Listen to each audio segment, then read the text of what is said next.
Sadhguru, I wanted to know that when we are silent, still we feel that mind chattery, which always bothers us, and our thought always shifts back to past and future imaginations, which will not be any of output. How to get rid of it? A whole lot of thought about this thoughtlessness. Thoughtlessness, no mind, these kinds of terms have been propagated all over the place, and these terms have been badly misunderstood and made into all kinds of things, and people are striving how to stop my mind.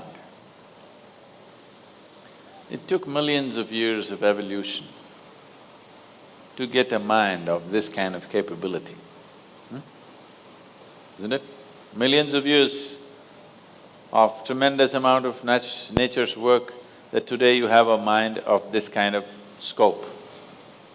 And now you want to stop it. Why is it that you want to stop it? If your mind was constantly producing absolute pleasantness for you, would you think how to stop this mind? Would you? No. It's producing a lot of unpleasantness. That's why you're thinking of how to stop the mind. This is the first thing, wherever you go in the world, this has gone so much into people's mind. If you tell them you meditate, they say, "But Sadhguru, I'm not able to stop my mind." I said that will happen only after you stop your kidneys, liver, heart. You stop all these things, then the mind will also stop.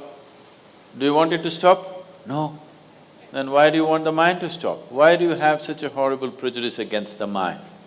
You don't mind if your heart is beating, you can meditate.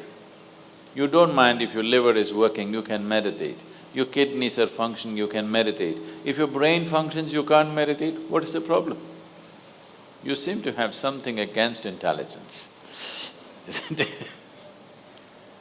This is the conspiracy of the stupid against human intelligence, that to meditate means your brain must be frozen. No. You don't have to freeze your brain. We were looking at this yesterday itself. We will initiate you into Shambhavi. It's a simple process. There are many ways to do it. This is one simple way. But it's a powerful process. If you sit here, you will see your body is here, your mind is somewhere, who you are is somewhere else. Once there is a space between you and the mind, then what the mind is not doing, what the mind is doing is not even an issue. It is like you're stuck in the traffic jam. You're struggling through the traffic. That's one experience. Suppose you are either standing on Chamundi Hill or you're floating in a hot air balloon and look down at all the traffic. Very peacefully, traffic. Why? There's a distance, isn't it? When you're in it, traffic is a different experience. From really high up there, sitting in a hot air balloon, you look down, you can't even hear the sounds. Looks wonderful, traffic, isn't it? Yes or no? Yes. Because there's a distance. So once there's a distance between you and your mind's activity, mind is not a problem. Mind is a miracle, it is not a problem. And anyway, if thoughts are going continuously, if you're having a mental diarrhea, obviously you ate some bad food, isn't it? Yes. If you're having a physical diarrhea, you ate some bad food, isn't it?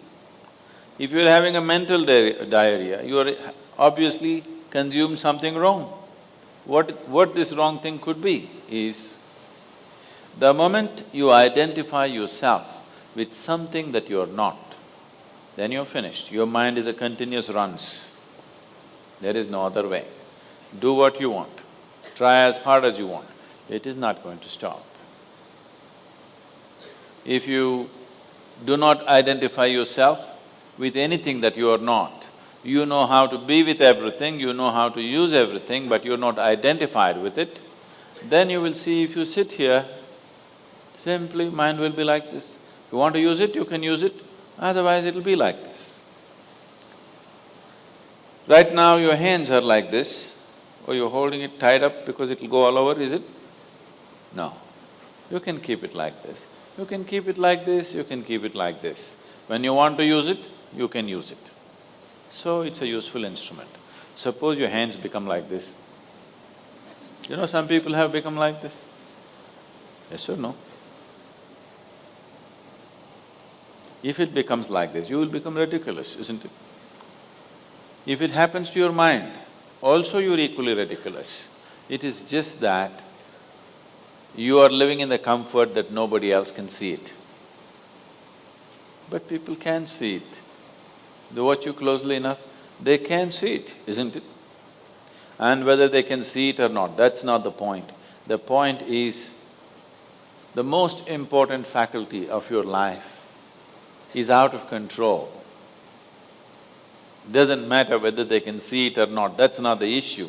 The issue is, the most important faculty in your life is out of control, doing its own rubbish all the time, not doing what you want it to do. So, if you have to be freed from this ailment, you should stop eating bad food. Wrong food or bad food means you are identifying yourself with things that you're not. If you sit here, if you're not identified with this and with this, then you will see everything is just fine. Then your mind will do what you want it to do. Otherwise, it will simply hang there, and that's how it should be. Mind should not be telling its own stories all the time. It should tell the story that you want it to tell, isn't it? Otherwise, it's quite a nuisance.